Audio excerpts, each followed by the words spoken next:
নমস্কার বন্ধুরা, আশ্বাস কুকবুকে সবাইকে স্বাগত জানাই। আজকে আমি আপনাদের সাথে টক দইয়ের রেসিপি শেয়ার করব, যেটা আমাদের শরীরে ভীষণ উপকারী।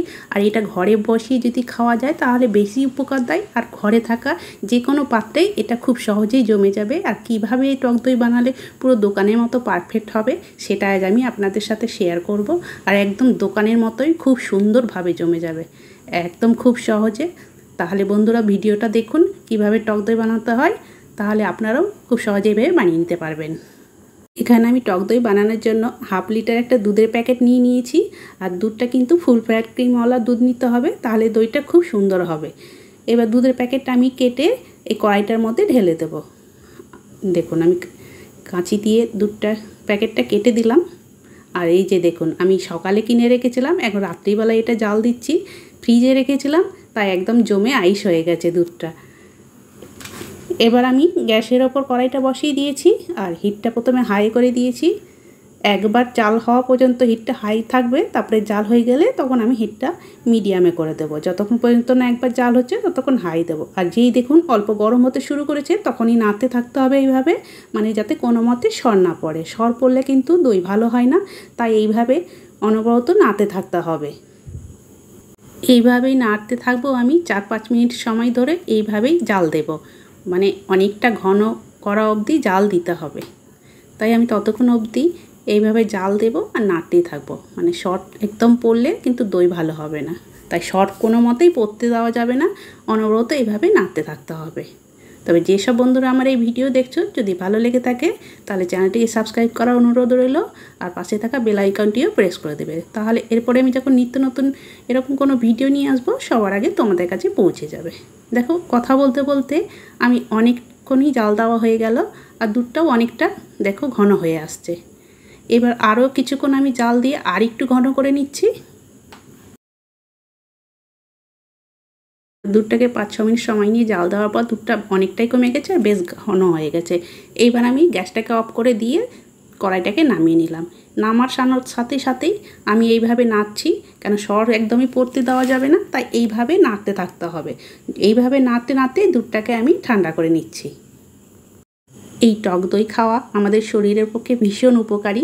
দোকানের টক দই খেলে কিন্তু অত উপকার দেবে না, ঘরে এইভাবে পাতিয়ে খেলে বেশি উপকার দেবে। আর এটা তো খুব সহজেই ঘরে পাতানো যায়।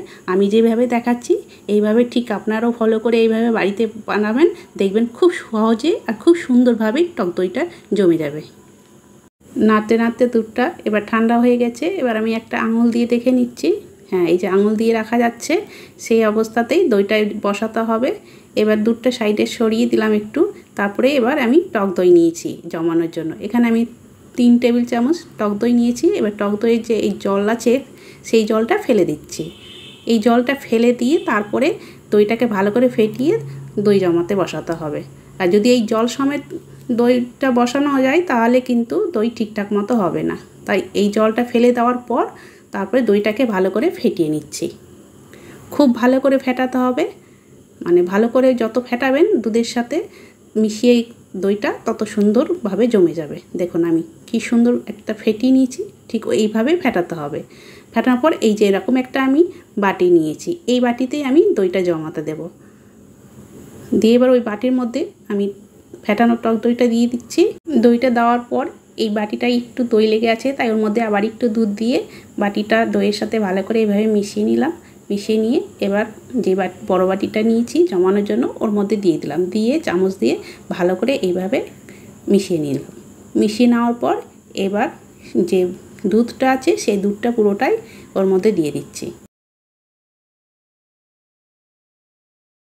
দেওয়ার পর এবার আমি চামচ দিয়ে ভালো করে মিশিয়ে নিচ্ছি সমস্ত দুধের সাথে। এইভাবে চামচ দিয়ে মিশিয়ে দেওয়ার পর এবার আমি একটা প্লেট নিয়ে ঢাকা দিয়ে দেব।